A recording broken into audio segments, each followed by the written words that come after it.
us. The term that political scientists often use is salient. That's in your book. What is salient to us, those issues that are more important, then they are going to pay attention to that. Of course, part of that is based on their having to get reelected in order to continue in their jobs. So they want to appeal to the people who are electing them in some form or fashion, so they pay attention to the public opinion polls. So substantial changes in opinion are almost always followed a policy change in the same direction. So the kind of loosening of marijuana restrictions has been following public opinion polls in the state where people are less convinced that marijuana is a gateway drug. And it's going to lead to harder drug use. So that has been changing in our policies here in Texas. Same-sex marriage was similar. That was more on a countrywide basis where different states were allowing same-sex couples to get married, and then they come to Texas and weren't. So that was a problem that just kind of bubbled up throughout the states, and that changed policy and direction that it was heading at the time. So I think legalization of marijuana is something similar, where we may see that getting more and more loose with those restrictions. So this should be very familiar to you guys. There are two types of agendas that are related to each other. So when issues or topics are increasingly salient to people, they are rising on which agenda? Public, yeah, excellent. Yes, and so what issues are salient? How do politicians know what is salient to us? Well, it's often measured by public opinion polls. So the media is conducting these polls, they're publishing these polls, politicians are looking at the polls, and then when issues are increasingly salient on the public agenda, then they also rise up on which agenda? People's. Political. Did you say political? That's what that, okay. Political agenda, exactly. So we have the public and the political agenda where they're paying attention to what is salient to us, and they're going to give attention to it. Remember, our legislators have limited attention. They are expected to do a lot in a short amount of time. So paying attention is a huge benefit to people who want to see policy change. And so the issues' attention will increase and policy solutions will be proposed. You see, this is a bi-directional arrow. It goes both ways. There's a dynamic between the public and the political agendas, right? Because sometimes what the politicians are saying to us are things that then gain salience to the public. And so it goes back and forth in that direction. We're going to talk about that in just a minute. Excuse me, what was the first blank again? Yeah, second. This one? The first First blank? blank. Click up there. High degree. High degree. Okay, thank you. Yeah. The second one, same direction. I mean, that should give us some kind of comfort thinking we do live in a democratic republic, right, where what people want is what we then see in policy. Not all the time, but at least there's some correspondence in the same direction. So there is a dynamic that's occurring between the public and the political agendas. It's like a circle, like how we showed the other day, like the media like kind of tells us what we want, and then we tell the government what the media tells us we want. Yeah. Yes, it's true though. Yeah, because yeah, we are an echo chamber of what politicians are telling us, what the media is telling us, and politicians tell us through the media. So the people or public must know what they want, right, for the public agenda. We must have an opinion on issues and know what kind of policies we'd like to see, right? So people must know what they want and communicate to political leaders through elections. So those people that we elect suggest a direction we would like to see policy go. And if you have a large margin for the election winner, that suggests a mandate. A mandate. Now, don't read too much into mandates because they're claimed often. But really, is it a mandate or is it a choice between two lesser candidates that you choose the best of the lesser candidates? But they will claim a mandate. But it's based on wide-winning margins. A lot of people supported you, so you feel like you have the country's backing to make the policies that you've been proposing. All right. We communicate to our political leaders through opinion polls, again, especially those that are scientific and reliable.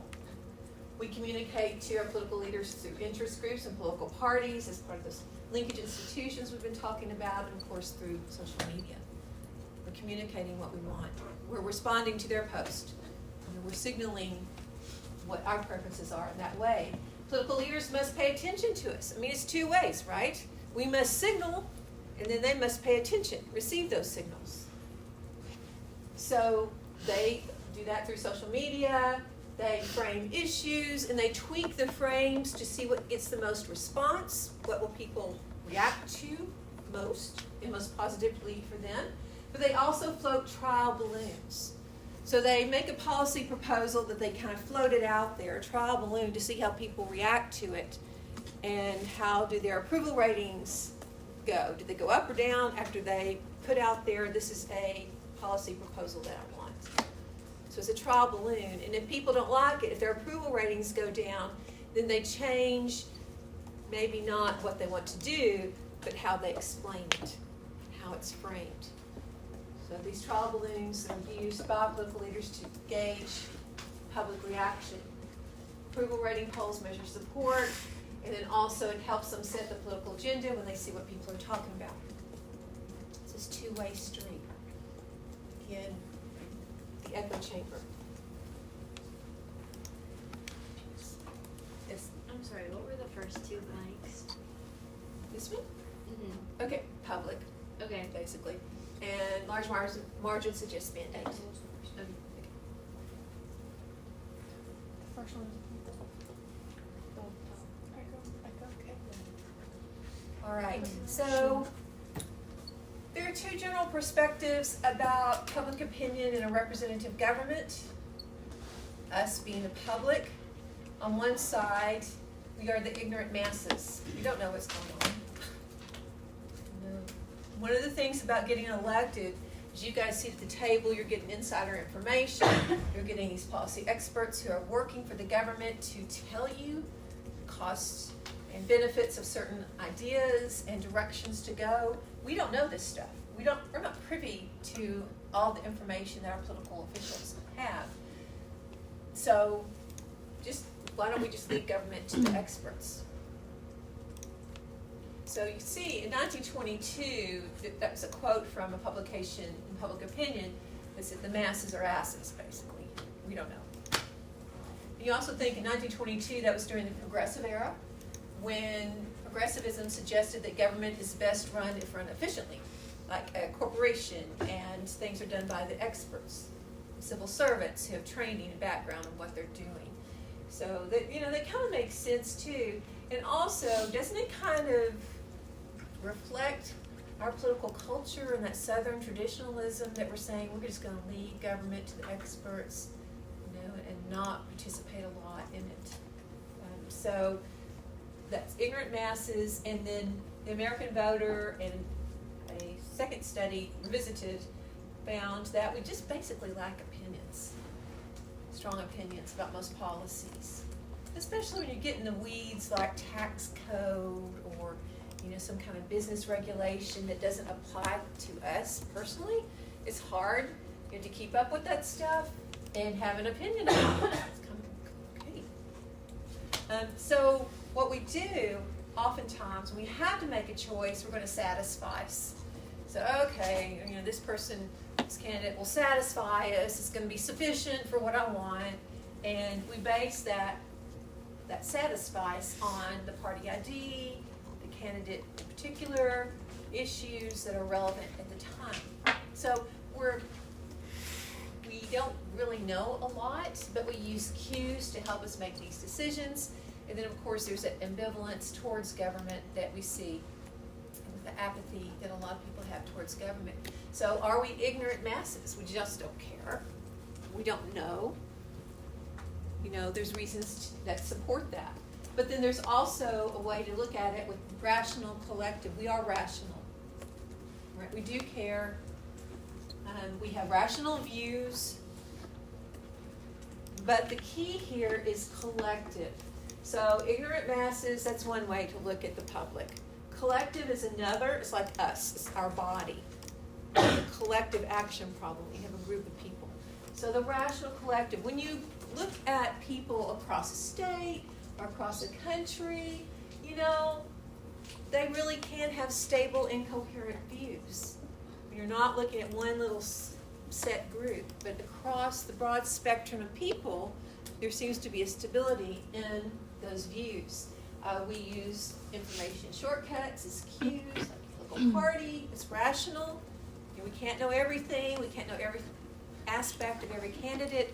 So a party cue tells us what we can assume about their policy, and then public officials must be attentive to the rational collective.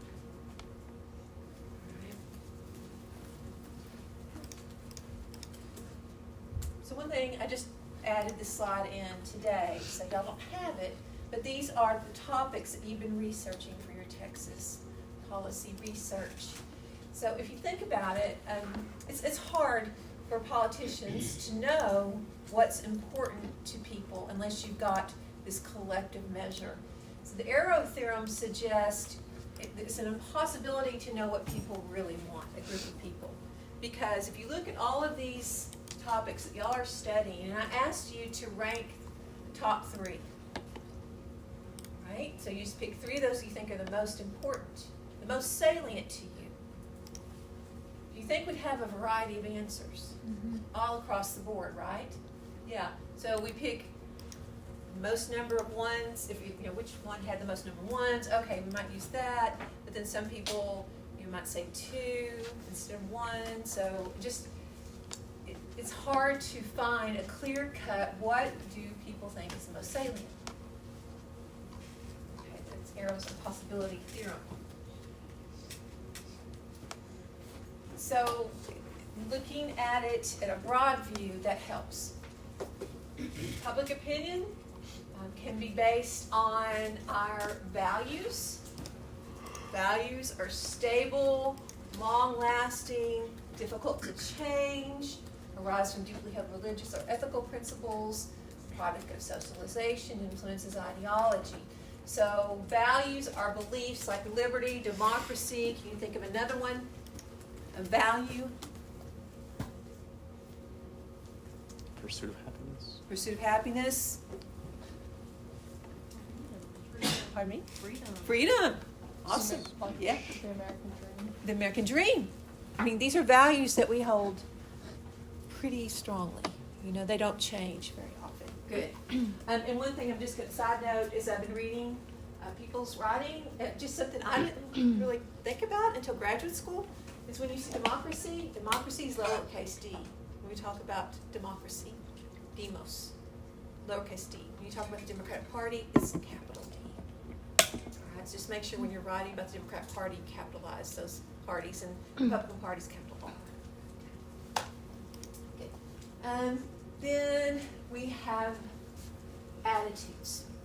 So attitudes are less stable. Attitudes are opinions.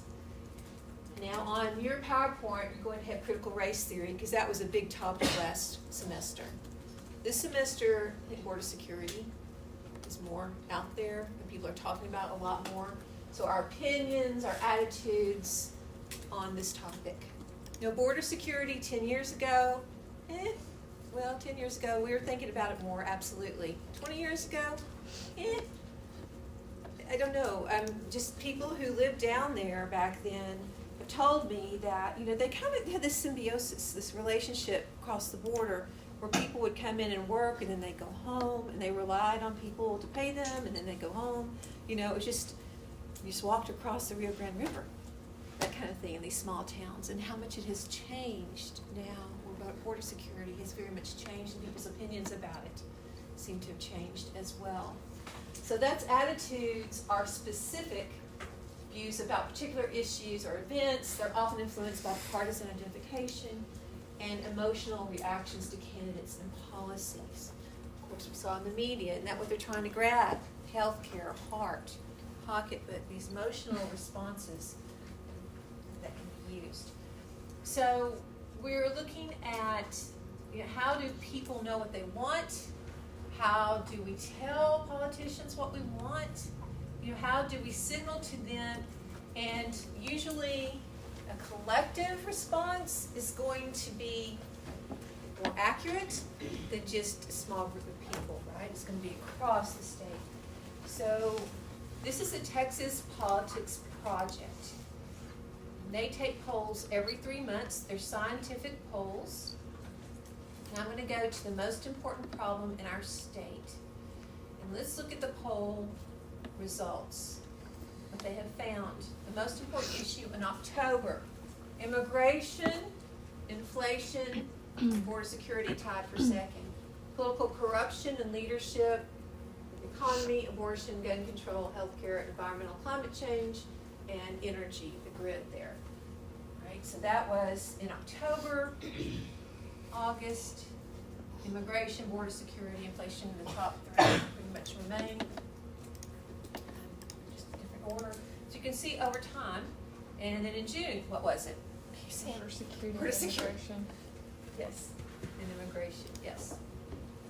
So you can just see over time, this is pretty consistent with us right now. Mm-hmm. Immigration, border security is a topic that is the most important issue facing the state. So you can see that over time.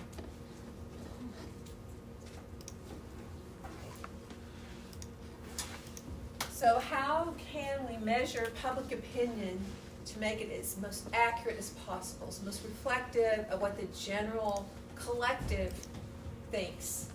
Well, we have to get a representative population sample. So if you say, what do Texans think? We need to make sure that the people that we are asking about what do Texans think are representative of Texans in our state. The demographics are similar. We have a cross-section of where people are living, what kind of counties are living in, etc. And one way is explained to me, if you think of a chocolate chip cookie, you have this population of the chocolate chip cookie with a certain number of chocolate chips to the dough. And when you take a bite, you want that to be representative. You want to get that chocolate chip in there as well as the dough, right? That it should be reflective of the whole. Okay? So you look for a sample that will more or less tell you what the population thinks. So random selection of that population is the gold standard of reliable polls. It's polls that can be conducted again and get basically the same results. They're generalizable, they generalize to the population. You need to have a random sample where your chance of being called to participate in the poll is as good as my chance. Just across the state. It's random. Sample size, when you have these kinds of polls, needs to be at least 1,500 people. So 1,500 is kind of the goal. When people do statistical analyses, they find with 1,500 people, you're going to have that nice curve and the results that you need to be scientific. So if you're having a poll, conducting a poll, that is the number you go for. There is a margin of error, though, with these polls, and it's usually plus or minus 3 to 5 points. It's a margin of error. So if you find that 48% of the people, well, we're going to look at a poll. I won't even do that. I'll show you an example. Let me go ahead and do that now, and then we can talk about the rest of the slide. So 2 years ago, we had a gubernatorial election, and Greg Abbott was up for re-election. He was running against Beto O'Rourke for the Democratic Party, and you can see that lots of entities were taking polls about which person they were going to vote for over time. Quite a few. Polling agencies and groups of the University of Houston Hobby School, they found a sample size of 1,200. Well, is that enough? No. No. It's close, right? But it's still not quite, and they're sampling likely voters. Their margin of error is pretty good, though. It's plus or minus 2.8%. So when it said that Abbott polled at 53% of voters, actually that's a range between 51.2 and 55.8. In that. And the same thing with Beto O'Rourke. It was 37.2 to 42.4. 8 within that range is what he would come out with. So if you think about that, if you had the margin of error, is there any way O'Rourke would have won with that No. margin of error? No. Okay, UT Tyler had a poll. 973 respondents to the polls. That's way low. Yes, it is. So it makes you think, maybe it's a little bit skewed to the people who are taking part, and look at the margin of error. It went up a little bit. They have it where, okay, great, Abbott could have been a 46.9, and O'Rourke could have been a 47.1. So in that regard, their results could conceivably have O'Rourke winning. Mm-hmm. But is it a reliable, generalizable poll? See? Oh, good, you're getting informed. Excellent. All right, so you can look at this list of polling about the governor. Spectrum News, Siena College had a 5.1% margin of error, 649 respondents. So, again, 5.1, yeah. O'Rourke could have won with that spread too. Any other interesting ones up there?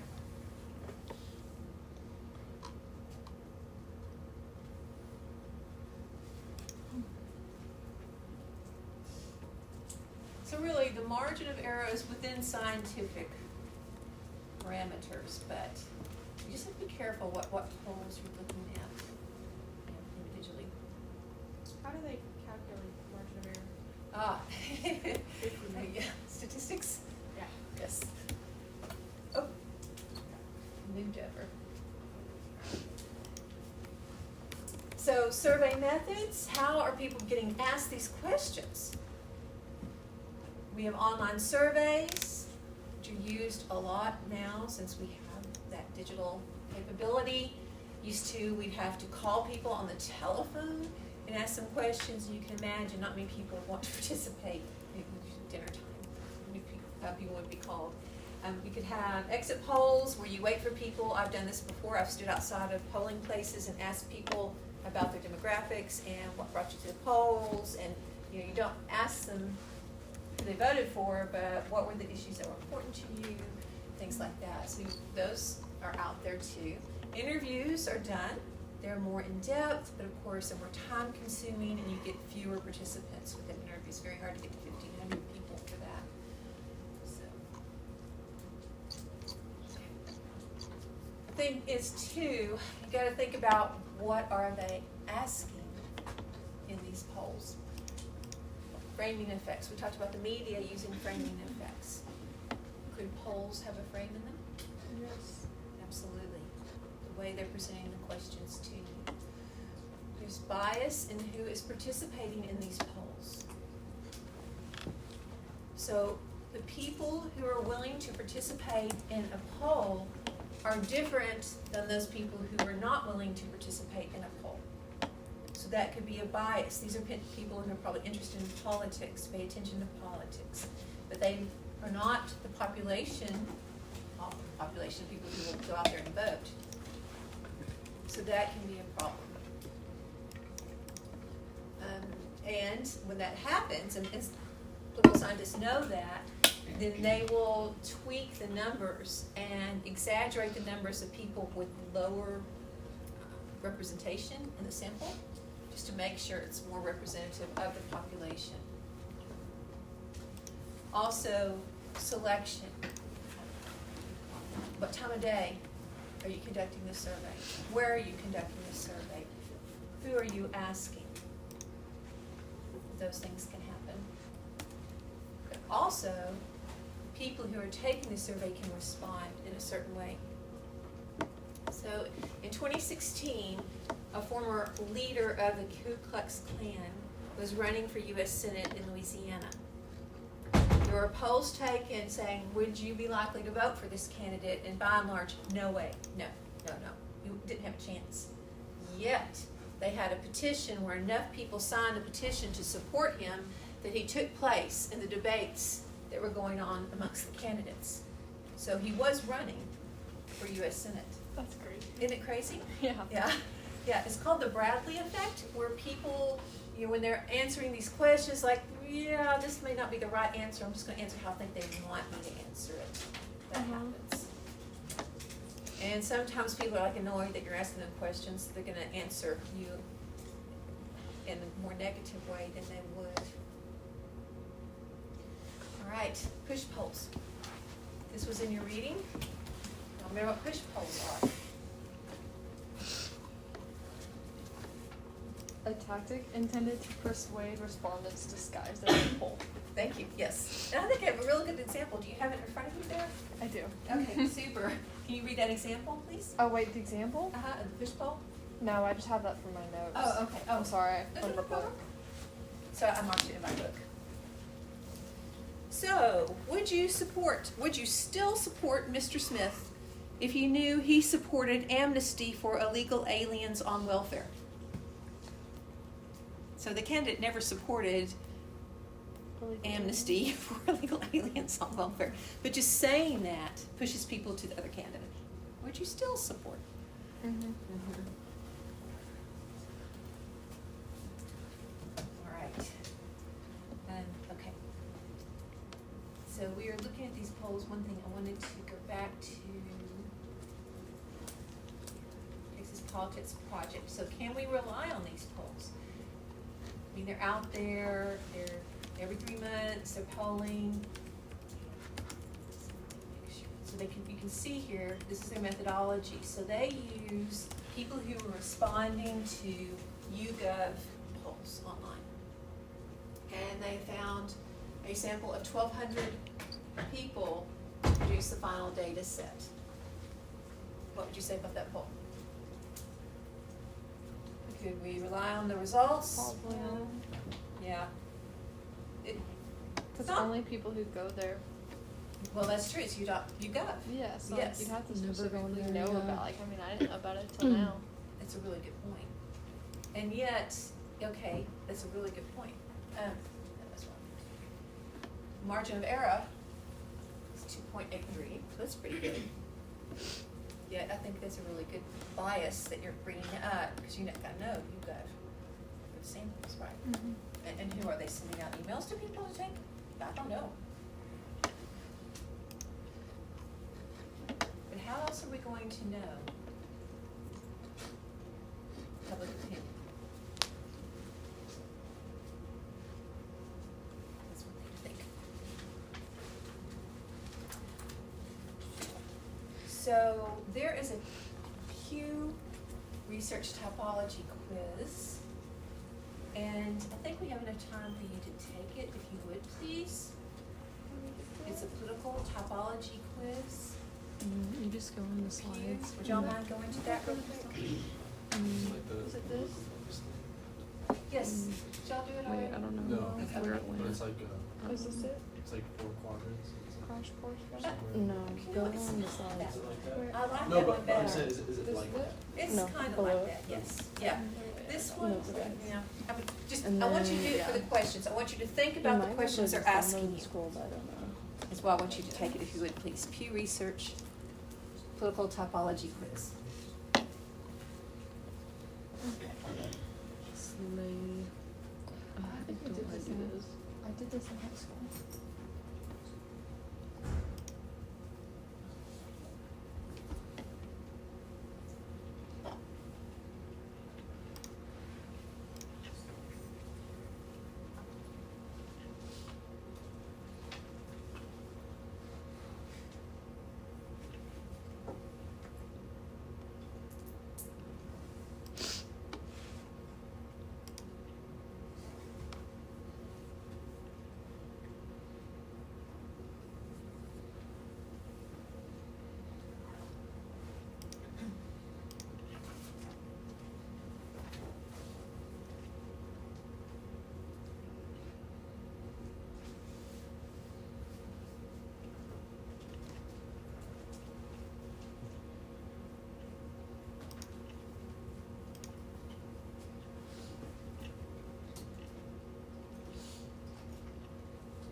agree with the results you're getting? Yeah? Oh, that's good. How about the questions? What do you think of them? They seem to push you one way or another? No, No? I didn't feel like that. You didn't? Okay, well, good.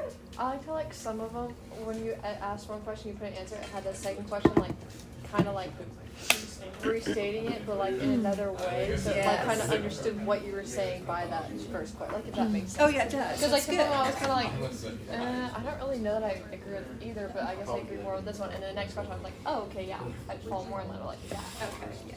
I guess. Yeah, yeah. That's, okay, that makes sense. I just have a problem with this poll. Do you? Honest with you, I do. You do. Yeah. Sorry. It was bold. It was very bold. Because this is, I don't feel this way about it. It's pretty Bold.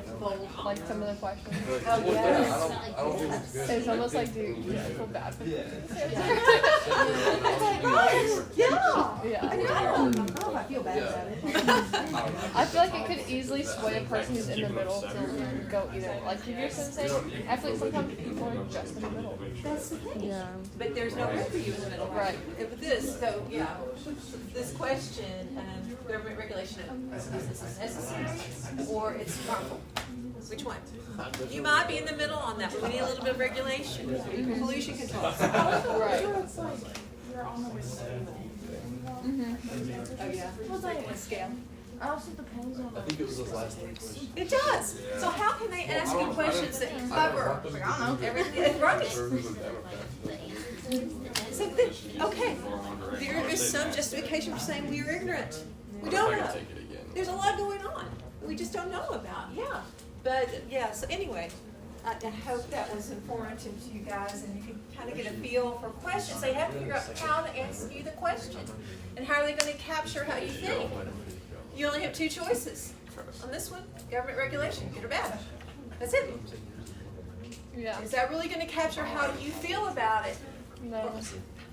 Or how our country feels about it, you know, with these kinds of questions.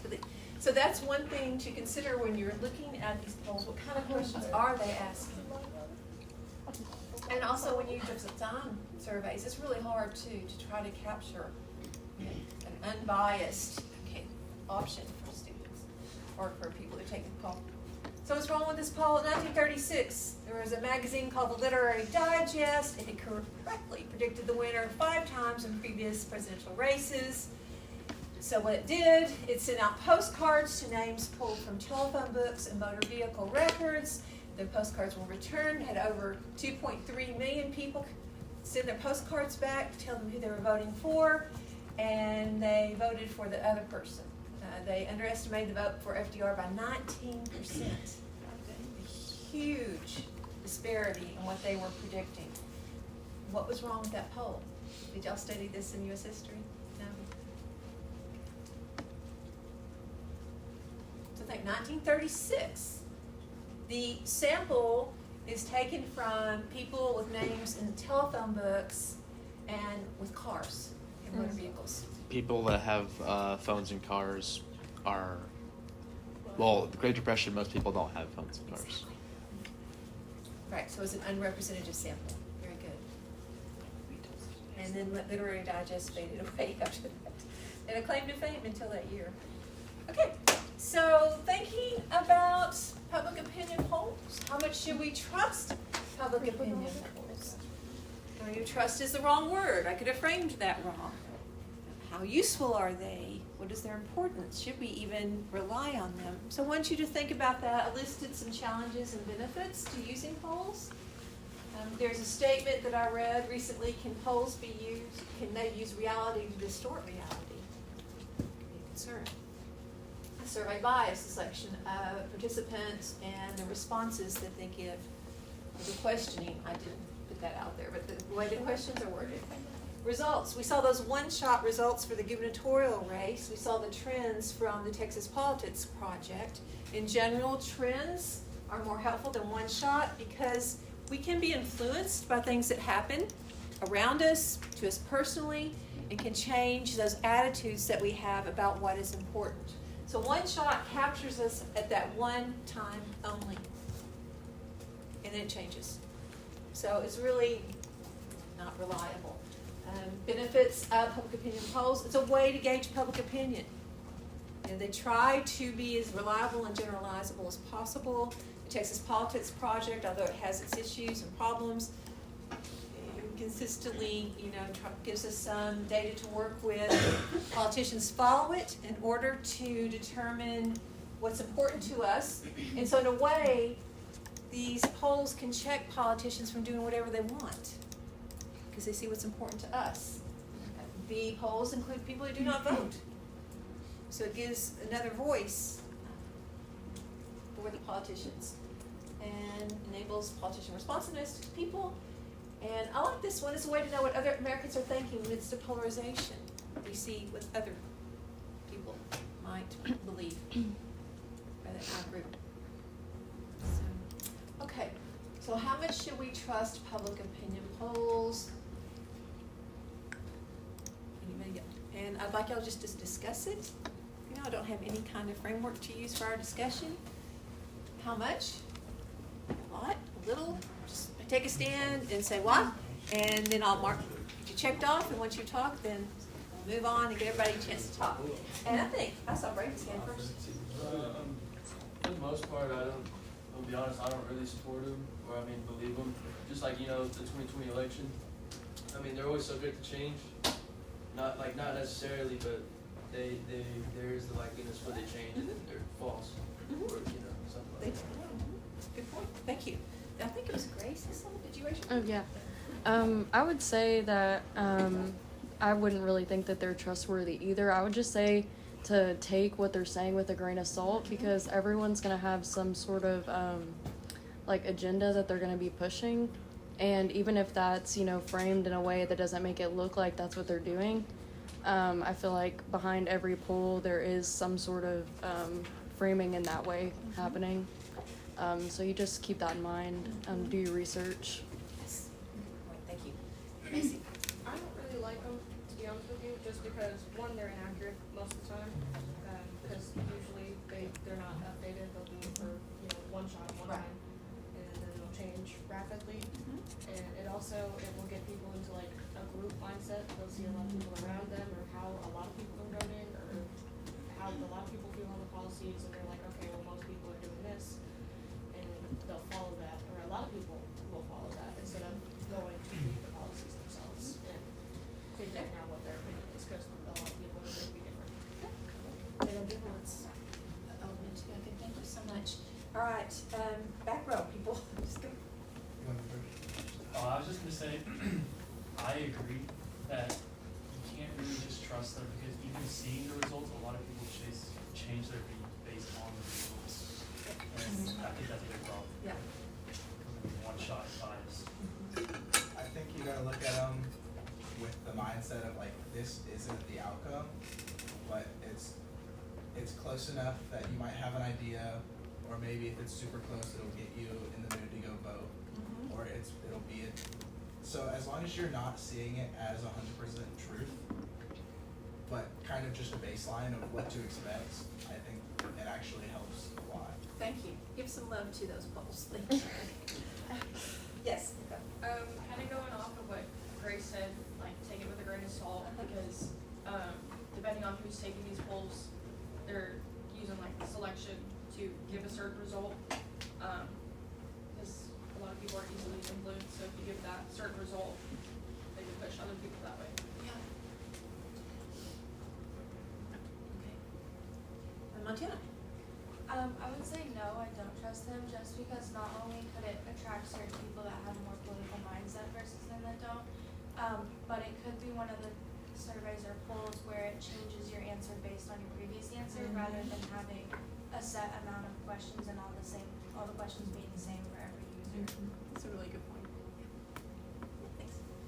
I don't think they're trustworthy, but I think they're a good tool for utilization in order to get you to start thinking about policies and things that you might support and might not support.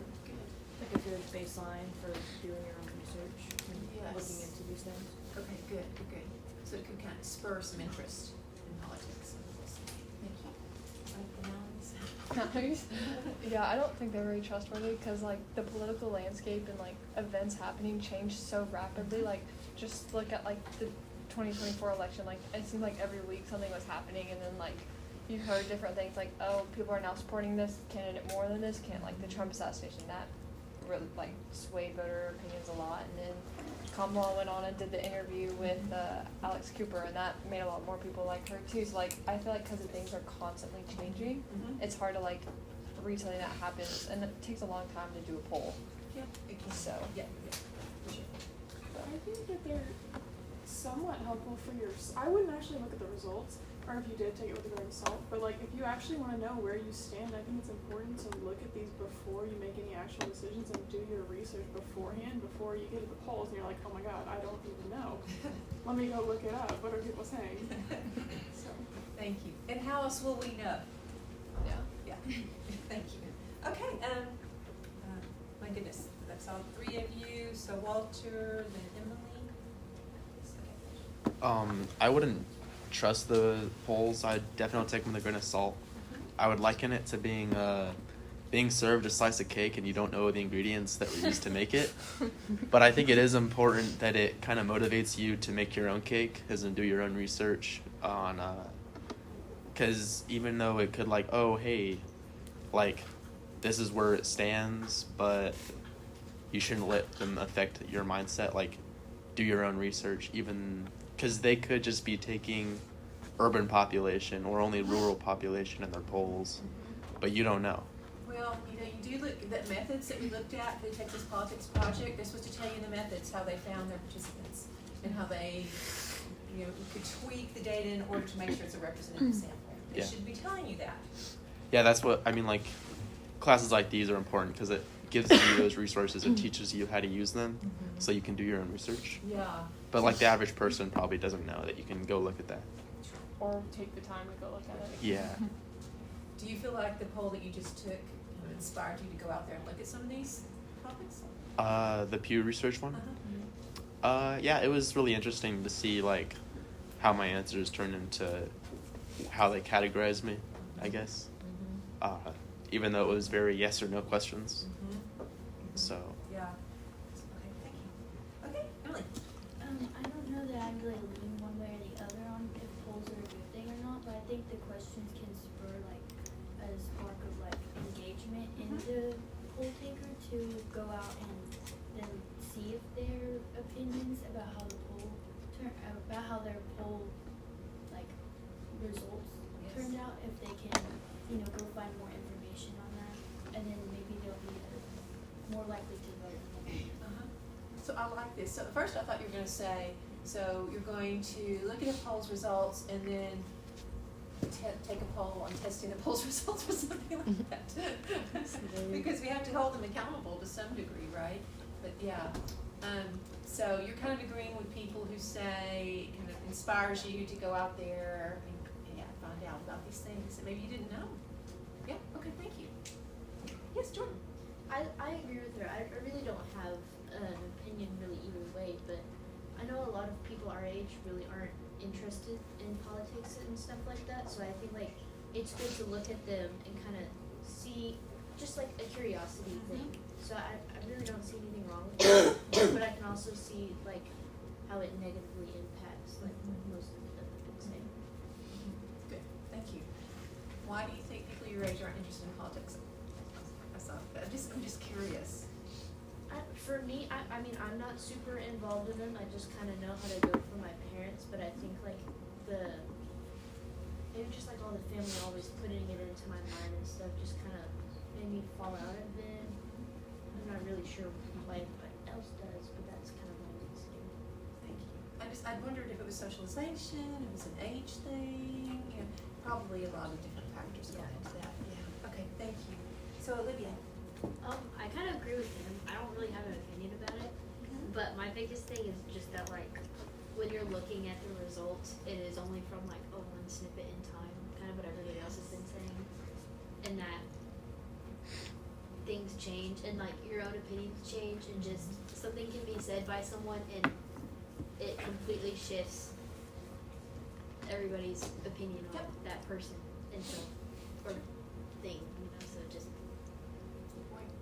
Thank you. Alexis? I'd say there's not really a better alternative, so you just gotta take it as it is. you. Yes. Well, yeah, right. I mean, we can vote, but in between elections, I guess we can work for political parties, we can work for interest groups. But in order to kind of gauge what people out there in general are thinking about and the things that are important to them, so the politicians who have the power to make decisions about that will know how, I mean, it's a way to signal to them, right? And they're taking polls constantly. You can see Texas Politics Project every 3 months. You know, they're asking people, trying to keep a bead, you know, on what people are doing. So yeah, thank you for adding that. Appreciate it. Okay, Jake? I don't think they're not trustworthy because I think they've been done so many times, and even if the person behind them like isn't trying to be biased, I think it like just like we were talking about earlier, like it really depends on like who's taking them and where they're at and stuff like that. And then also kind of going off of what she was saying about like people our age not caring about politics. I don't know if I totally agree with that, but if they don't care about politics and they are going to look at these, I feel like our generation is very easily influenced because like influencers are like a huge thing already.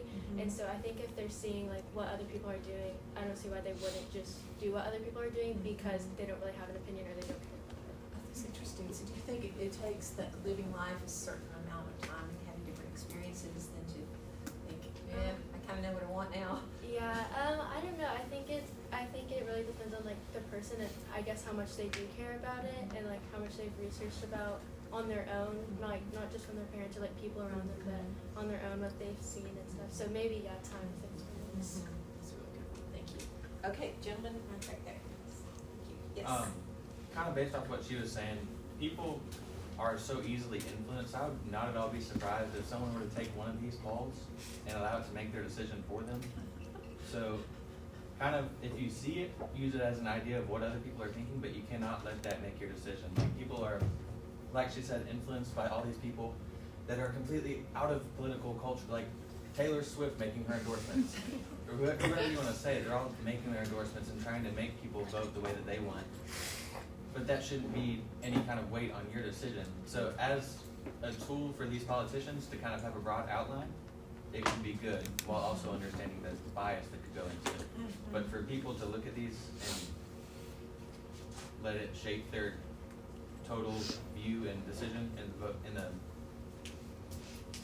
like when they vote is just likely and it shouldn't happen.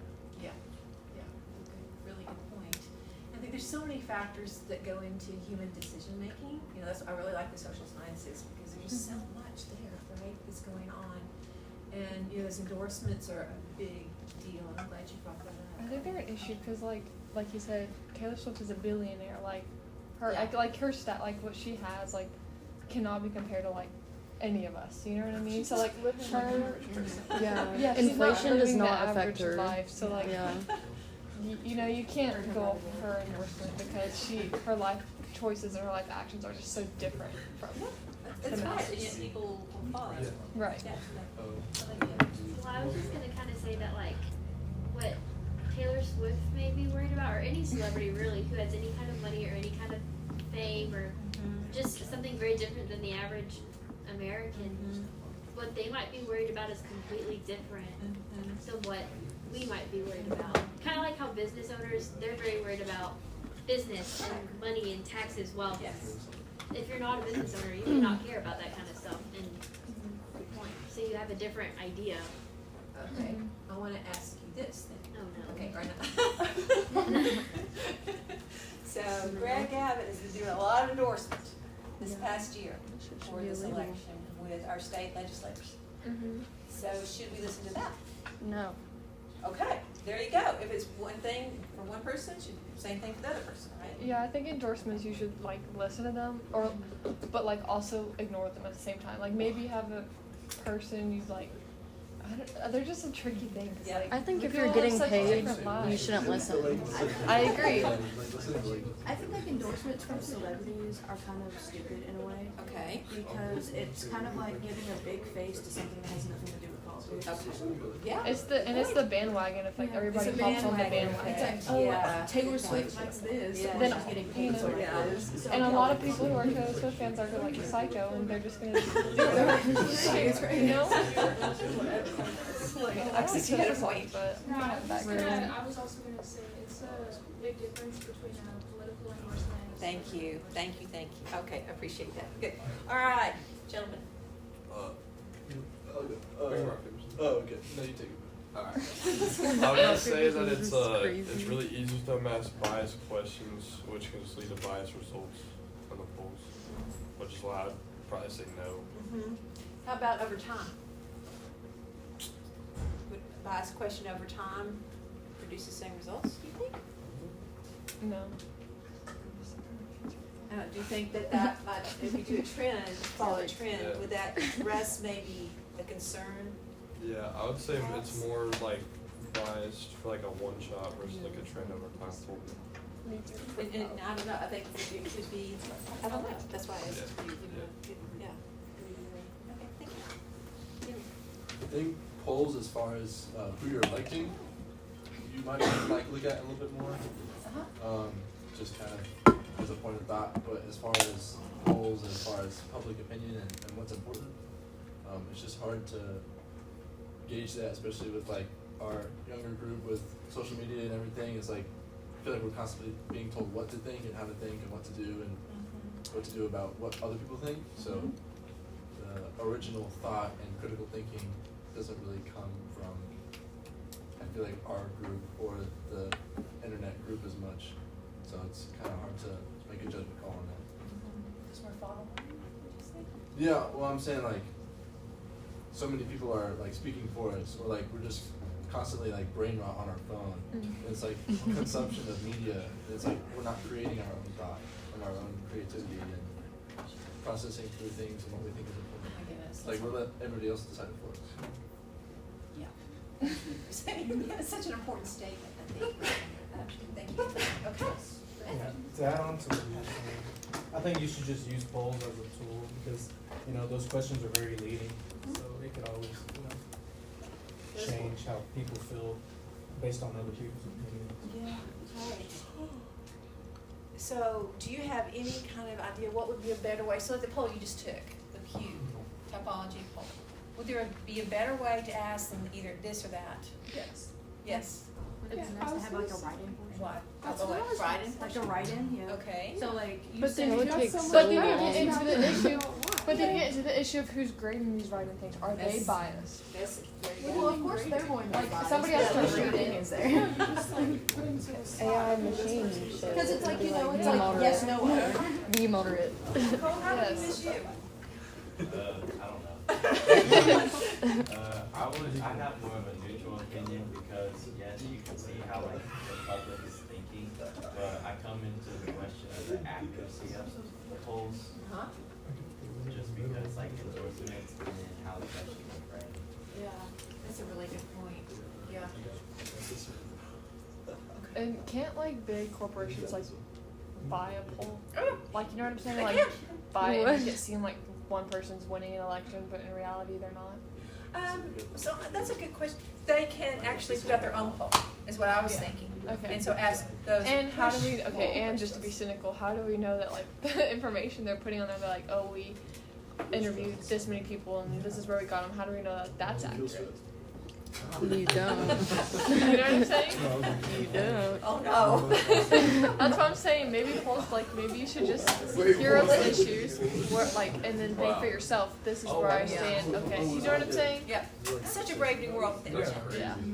Beforehand, you wouldn't be asking these questions as much, right? That's why we don't vote. That's why people don't Yeah. care, because everything is like the Russian bots used to say that poll was not made by Russians. Yeah. That was so That's funny. I why- forgot about that. Well, it feels like you know none of the information we're getting is accurate, but also there's so much. The only thing that's brought to us is the bad stuff. Yes. Which The is media's like. fault, right? So then it's like people are like, well, I just don't want to deal with it. Yeah. It's like a lot. Yeah. So I think that's why a lot of younger people just don't vote. Okay. Because there's a lot going on in the world, but they're only showing the bad stuff and not the things that actually impact like our age group really. Now you They need you to might make not 100 want for, questions, not like Yeah, 50 exactly. for it to be Okay, accurate. a few more people. Let's talk about the good side, if you can, please. Jill, oh, come on. Real. Think about something positive about polls. Why do we even have them? Why are they taken so often or published so often? What possible use could they be? I don't know, I mean, I was gonna say that I don't agree with them, because those who don't go to the polls, why does their opinion matter if they're not gonna vote? So. Why does their opinion matter? That's something my dad So would say. you know, please us if you not vote. Your reaction to that. Yeah, right. What say do you have if you don't vote? Well, how about if you are a felon, you've been convicted of a felony and you haven't finished your sentence, but you do care a lot about policy, maybe prison reform. Could you participate Stay in out of prison? poll? I feel like, I mean, you're a felon. Don't go to jail. Don't go to jail. So. I feel like most felons aren't concerned with that.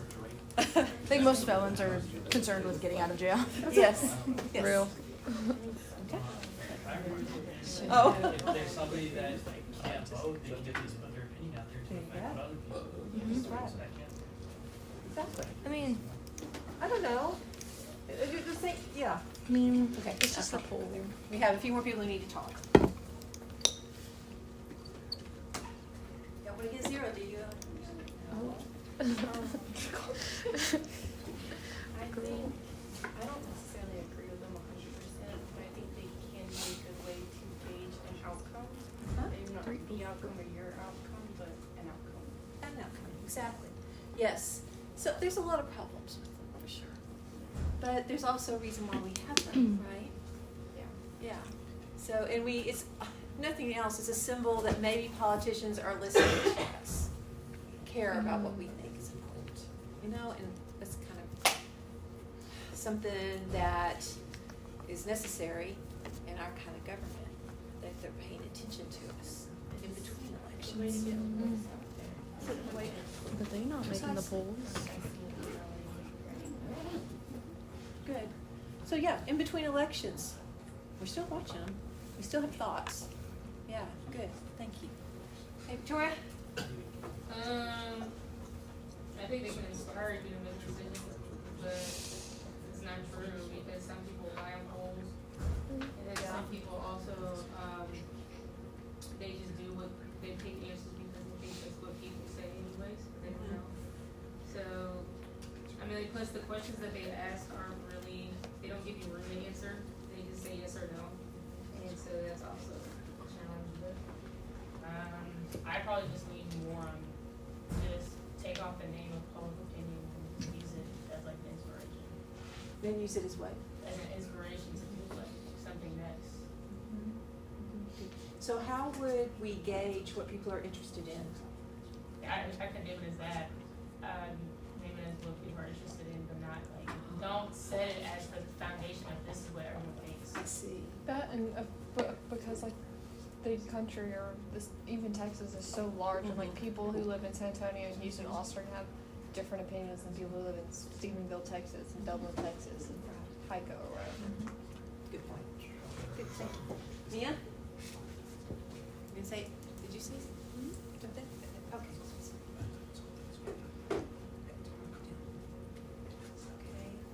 Emily, you also talked? Okay, making sure. So it looks like everybody has spoken. Thank you so much. It was our last discussion. So have a great weekend.